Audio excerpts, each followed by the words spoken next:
پاکستان ہم سب کا ہے، پاکستان ہے تو ہم سب ہیں۔ ہمیں اپنے ذاتی مفاد کو سائڈ پر رکھ کر ملک کے بارے میں بھی سوچنا چاہیے۔ ہم سیاسی اختلافات کی وجہ سے اپنے پیاروں کو کھو رہے ہیں۔ سیاسی عدم استحکام سے ملک غربت کی دلدل میں چلا جا رہا ہے۔ کیسے ہم اسے نکل پائیں گے؟ تو وقت ضائع کیے بنا ویڈیو شروع کرتے ہیں۔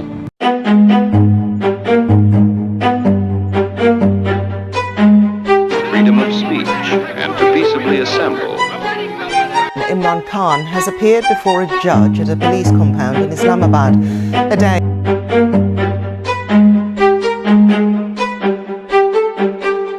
The former Prime Minister of Pakistan, Imran Khan. السلام علیکم۔ حقیقت کیا ہے کہ ناظرین، آج کی سیاسی عدم استحکام نے پاکستان کو پیچیدہ صورتحال میں ڈال دیا ہے۔ سیاسی عدم استحکام کو نئی بات نہیں ہے، بلکہ یہ تو برسوں سے چلا آ رہا ہے۔ پاکستان میں جب سے اب پاکستان بنا ہے، اسی مسئلے سے دو چار رہا ہے۔ اسی سیاسی عدم استحکام کی وجہ سے ملک میں کئی دفعہ ماشاء اللہ بھی لگایا گیا ہے۔ آپ پاکستان میں سیاسی عدم استحکام کا اندازہ اس بات سے لگا سکتے ہیں کہ آج تک کوئی بھی حکومت پاکستان میں اپنی 5 سالہ مدت پوری نہیں کر پائی۔ عمران خان کی حکومت بھی محض 3 سال اور 7 ماہ چل پائی، اور آج تک پاکستان میں صرف میاں نواز شریف ہی ہیں جن کی حکومت 4 سال اور کچھ ماہ چل پائی ہے۔ جب کوئی حکومت اپنی مدت پوری نہیں کر پاتی تو اس سے کافی مسائل جنم لیتے ہیں، اور اس کے اثرات ساری قوم کو دیکھنے کو ملتے ہیں، کیونکہ جب حکومت بدلتی ہے تو اس حکومت کے شروع کیے ہوئے ترقیاتی کام روک ٹوک کا شکار ہو جاتے ہیں۔ ملکی معاشی صورتحال کو بہتر کرنے والی اصلاحات رک جاتی ہیں، اور نئی آنے والی حکومت اپنے نئی طریقے اور نظریے سے دوبارہ کام شروع کرتی ہے۔ آپ سبھی نے یہ دیکھا ہوگا، جب کوئی اسکول، کالج، یونیورسٹی میں پرنسپل بدلتا ہے تو نیا آنے والا پرنسپل اپنے نئے نظریے اور اندازے سے ادارے کو چلاتا ہے، اور اس کے اچھے اور برے اثرات طالب علموں تک پہنچتے ہیں۔ ایسے ہی ہمارے ملک میں ہوتا جا رہا ہے۔ اگر ہم اب سی پیک کی بات کریں تو گورنمنٹ کی تبدیلی کی وجہ سے اور سیاسی عدم استحکام ہونے کی وجہ سے چائنا پاکستان اکنامک کوریڈور یعنی سی پیک میں چلنے والے میگا پروجیکٹس تاخیر کا شکار ہیں۔ اگر سی پیک کامیاب ہوتا ہے تو اس سے پاکستان کو بلین آف ڈالرز کا فائدہ ہوگا، مگر موجودہ صورتحال کی وجہ سے ترقیاتی کام تاخیر کا شکار ہوتے چلے جاتے ہیں۔ اسی سیاسی عدم استحکام کی وجہ سے کوئی بڑی اصلاحات نہیں ہو رہی، اور ملک مسلسل مشکل کے لپیٹ میں چلتا جا رہا ہے۔ ہر چیز کا نرخ بڑھ گیا ہے، جس سے عام عوام کافی پریشان ہے۔ نوجوان بے روزگار ہیں، اشیاء خورد و نوش کے نرخ آسمانوں سے بات کر رہے ہیں، جس نے عام عوام کا جینا مشکل میں کر دیا ہے۔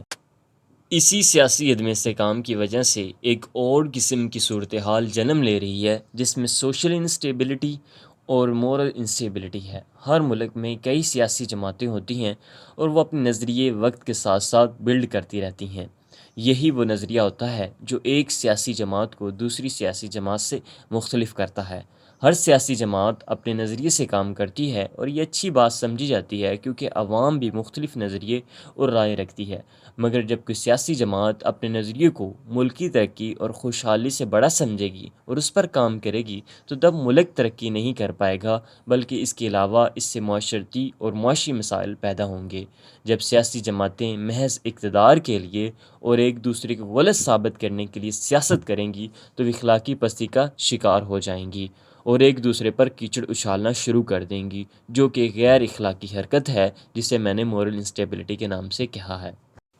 لوگ سیاسی جماعتوں کے نظریے کی وجہ سے مختلف گروہوں میں تقسیم ہو جاتے ہیں۔ وہ لوگ جن سے ہم محبت کرتے ہیں، ہمیں جن پر ناز ہے، ہمارے رشتہ دار، بہن بھائی اور محلے دار جن سے ہمارا دوستانہ رشتہ ہے، محض سیاسی نظریے کی وجہ سے ایک دوسرے سے نفرت کا شکار ہو جاتے ہیں۔ میں یہ نہیں کہہ رہا کہ سیاسی نظریے میں اختلاف نہیں ہونا چاہیے، بلکہ یہ کہہ رہا ہوں کہ سیاسی نظریے میں اختلافات کو نفرت میں نہیں بدلنا چاہیے۔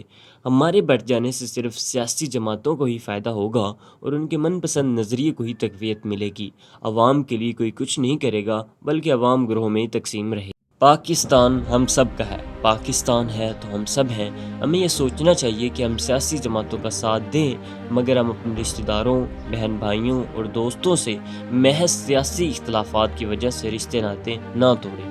مل جل کر کام کریں۔ اگر ہم مل کر کام کریں گے تو ملک کو ترقی کی راہ پر لا پائیں گے۔ ہمیں ہر فرد کو پہلے خود ٹھیک کرنا ہوگا، تب جا کر سیاسی استحکام آئے گا۔ جب سیاسی استحکام آئے گا تو اس کے لمبے عرصے کے بعد ملک کی معاشی صورتحال بہتر ہوگی اور عام شخص کی زندگی میں بہتری آنا شروع ہوگی۔